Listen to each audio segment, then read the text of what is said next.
Siapa sangka di dalam gang sempit negara Menara Kudus tersimpan reruntuhan sisa peradaban Islam pada masa kekuasaan Majapahit. Langgar Bubrah.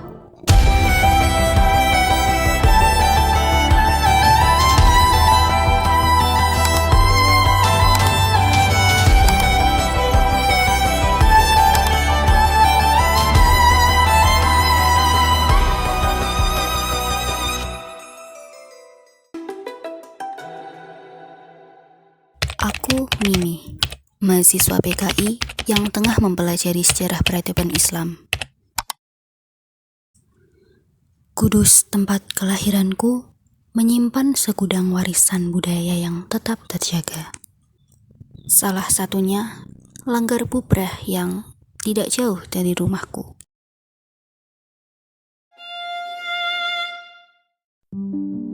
Langgar Bubrah terletak di Desa Demangan, RT 2 RW 4, Kecamatan Kota, Kabupaten Kudus.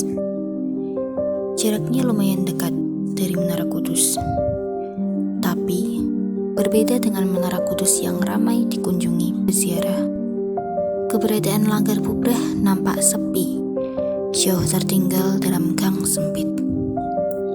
Padahal bangunan 4x3 meter tersebut lebih tua dari Menara Kudus.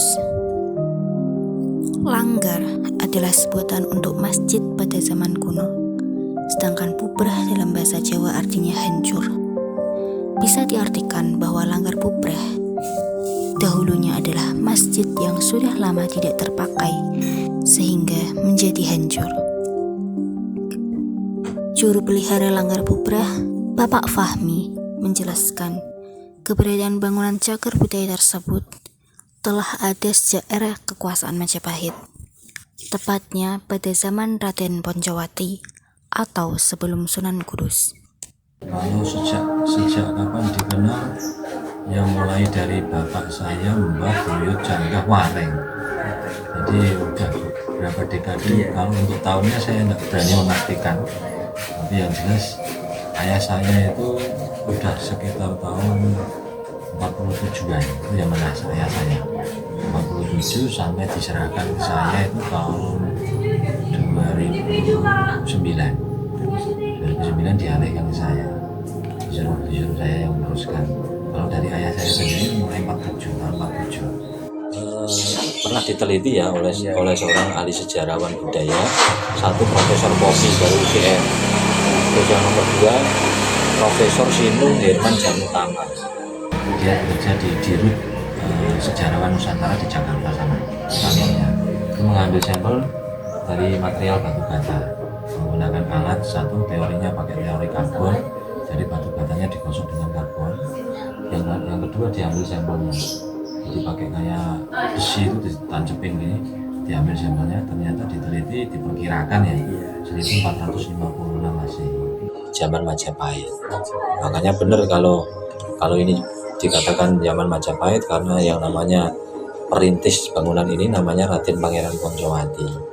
Dia itu adalah putra Majapahit karena dari cerita Mbak saya dulu gitu. Dia keturunan Majapahit yang ditempatkan di sini dan bisa menjadi seorang pemimpin di wilayah sini, punya pengikut banyak, punya kaum banyak, bahkan sampai bisa membuat sebuah tempat, sebuah kemasyarakatan yang punya bangunan yang menarik seperti ini. Menara itu dulu prakarsanya beliau karena keraton yang namanya Keraton Poncowati itu dulu luas. Bangunan Langgar Bubrah diperkirakan ada sejak 1456 Masehi. Pada zaman tersebut, bangunan ini disebut Sanggar Pamujan.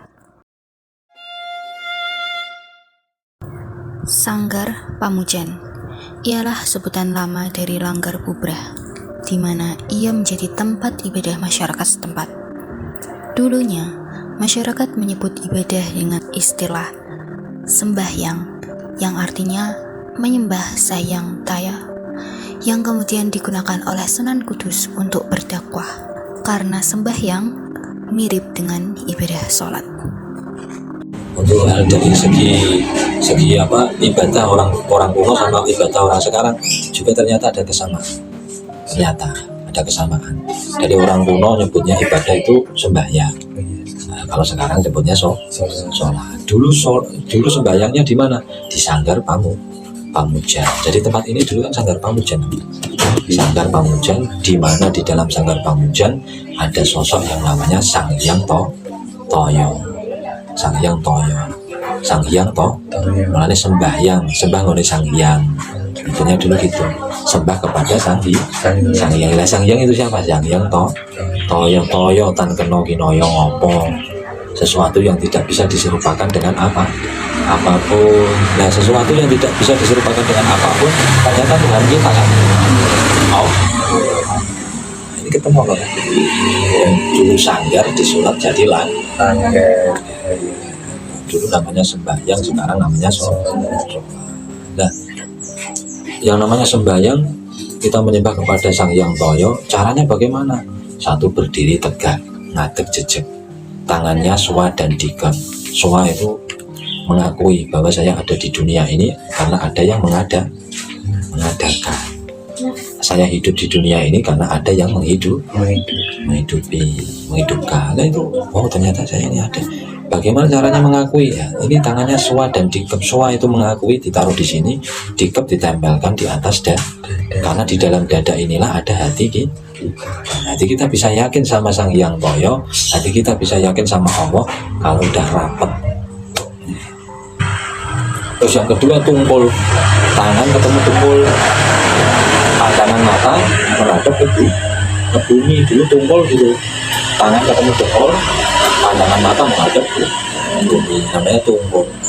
Nah, sedangkan dalam Islam, bila mana pandangan mata menghadap bumi, tangan ketemu tumpul, namanya ruko. Sama kan ya? Iya. Sama kan? Dulu nyebutnya tungkul, sekarang ruko. Yang ketiga, gerakan ketiga namanya tundem. Tundem itu kepala nempel ke bumi, telapak tangan nempel ke bumi, kaki nempel ke bumi. Seperti posisi seorang bayi dalam kandungan perutnya ibu. Nah, posisi seperti seorang bayi dalam perutnya kandungan ibu, kalau dalam gerakan Islam namanya sujud. Yang terakhir tulumpuk. Tulumpuk itu ibadahnya orang kuno, mengumpulkan semua anggota menyatu jadi satu. Kalau orang Islam namanya tahiyat. Makanya tulajek, tunggol, tundem, tulumpuk. Ternyata sama Sunan Kudus.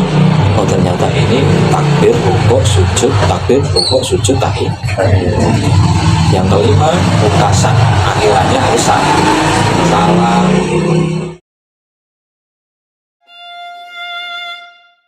Selain belajar banyak tentang sejarah Langgar Bubrah, aku juga belajar bahwa tradisi Jawa ternyata menyimpan banyak pelajaran hidup lewat simbol-simbol makanan.